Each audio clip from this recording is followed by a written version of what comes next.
இந்த வாரம் Netflix OTT தளத்தில் வெளியாகி இருக்கிற ஒரு வித்தியாசமான விறுவிறுப்பான கதைக்களத்தை கொண்ட மேட் இன் கொரியா படத்தோட விமர்சனம். மேட் இன் கொரியா படம் எதுக்கியா நெட்ஃப்ளிக்ஸில் ரிலீஸ் ஆகுது, அதை நீ எதுக்கியா ரிவ்யூ பண்ணுற அப்படின்னு நீங்கள் கேட்குறது புரியுது.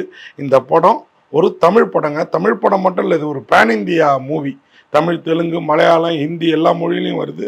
நமக்கு ரொம்ப பரிச்சயமான பிரியங்கா மோகன் அவங்க தான் இந்த படத்தோட கதையின் நாயகி, கதாநாயகி எல்லாமே.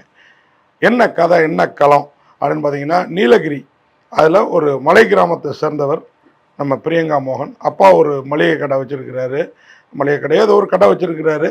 அந்த கடையில் சொற்ப வருமானத்தில் குடும்பத்தை சிறப்பாக நடத்திக்கிட்டு பொண்ணையும் பெருசாக படிக்க வைக்கிறாரு.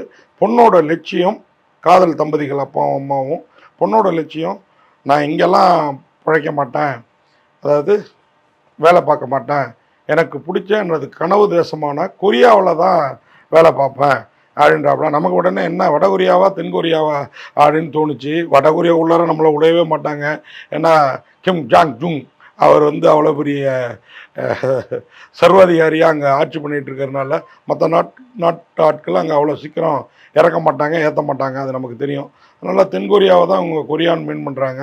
அந்த கொரியாவில் ஒரு ஏரியாவுக்கு நம்ம ஹீரோயின் போகிறாங்க. எப்படி போகிறாங்க அப்படின்னு பார்த்தீங்கன்னா, அதுதான் கதை. ஹீரோயினுக்கு ஒரு கதை, ஒரு காதலன் இருக்கிறாரு. அவர் இந்த பெண்ணை காதலிப்பது இந்த பெண்ணோட அப்பாவுக்கு பிடிக்கல, அதாவது பிரியங்கா மோகனோட அப்பாவுக்கு.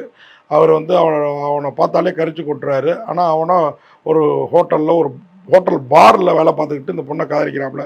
ஏன்னா இன்ஜினியரிங் படிச்சுட்டு ஹோட்டல் பாரில் வேலை பார்க்குறியா, ஒரு நல்ல வேலை தெரிவிக்கக்கூடாதா அப்படின்ட்டு பொண்ணோட அப்பா கேட்க, எனக்கு தெரியும் சார், எனக்கு அட்வைஸ்லாம் பண்ணாதீங்கிற ரேஞ்சில் அவர் பதில் சொல்ல, இதில் பொண்ணோட அப்பா உனக்கு என் பொண்ணை தரமாட்டேன்னு மனசுக்குள்ளார முடிவெடுக்கிறாரு.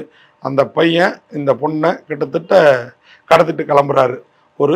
உன்னோட கொரியன் கனவை நான் நிறைவேற்றி வைக்கிறேன் அப்படின்னு சொல்லிட்டு கொரியா போகிற ஃப்ளைட்டில் இந்த பெண்மணியை ஏற்றி விட்டு அவன் இந்த பெண்மணி கூட வராமல், இந்த இளம்பெண் கூட வராமல்